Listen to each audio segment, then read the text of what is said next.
8 of 11 Bitcoin ETFs are under Coinbase custody. 8.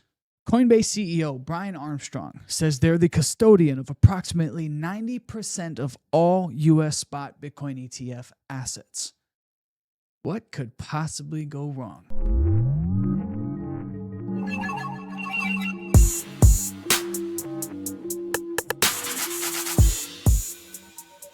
Institutions aren't coming to save crypto markets. The real scandal? When government officials smugly tell you to enjoy the corrections. They're telling you exactly who benefits from market volatility. Today in Washington, President Trump signed legislation that just changed the game for decentralized finance. For the first time ever, a pro-crypto effort has cleared Congress. With strong bipartisan support, erasing Biden-era IRS rules that would have crippled DeFi projects. This isn't just policy wonk territory. It's the first concrete sign that the power structure is shifting. The president has called for a comprehensive stablecoin legislation act to be passed by August, which lawmakers are confident they can deliver. Meanwhile, the SEC has dramatically reversed course. Not only has Paul Atkins, a pro-crypto former Wall Street consultant, been confirmed as SEC chair in a 52-44 votes, but the agency just dropped its lawsuit against Helium Network, a case filed in the final days of Gary Gensler's reign. Boo!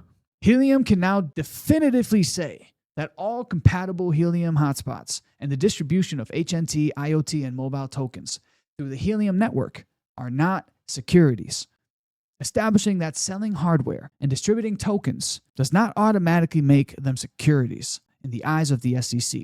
But while Washington signals a new era, the Bitcoin mining sector reveals the scale of what's really happening. The largest publicly traded Bitcoin mining companies produced nearly $800 million worth of Bitcoin in Q1 2025 alone. Marathon Digital led with 2,285 Bitcoin mined, worth roughly $186 million. CleanSpark followed with 1,950 Bitcoin, valued near $160 million, with March production up 13.4% month on month. These aren't just numbers. They're evidence of a massive industrial transformation happening in plain sight.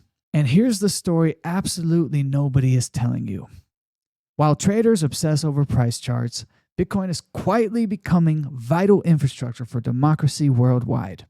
Today in London, surprisingly, a dozen humanitarian and human rights organizations joined to form the Bitcoin Humanitarian Alliance, away from the spotlight, at the frontline club once used by Julian Assange. For Venezuelan opposition leader Leopoldo Lopez, Bitcoin isn't just about profits. Where they couldn't silence us through conventional means, they targeted our financial lifelines. Bitcoin became our only viable option for funding democratic resistance. Anna Chekovich from Navalny's Anti-Corruption Foundation turned to Bitcoin in 2016 when their banking access was blocked by the Putin regime. Today, Russian opposition faces financial blockades from both Russian authorities and Western sanctions. Therefore, cryptocurrencies are their only path forward. Afghan entrepreneur Roya Mahboob delivered perhaps the most powerful testimony. Bitcoin represents the first opportunity many Afghan women have ever had to own financial assets independently, not through fathers, brothers, or husbands. This isn't theoretical.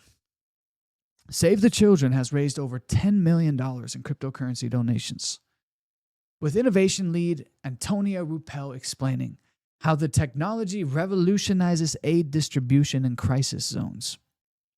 So while Wall Street celebrates Bitcoin ETFs and traders watch the charts, the real revolution is happening where few are looking. In humanitarian aid, political resistance, and fundamental restructuring of financial power. The question isn't whether Bitcoin has won. After 15 years, that battle is over. The question now is who will control it? Will you hand your financial freedom to the same gatekeepers who destroyed the old system? Or will you recognize what's really happening? The greatest wealth transfer in human history isn't just about money. It's about time, freedom, and the future of human dignity. The choice is yours, but the window of opportunity is closing fast.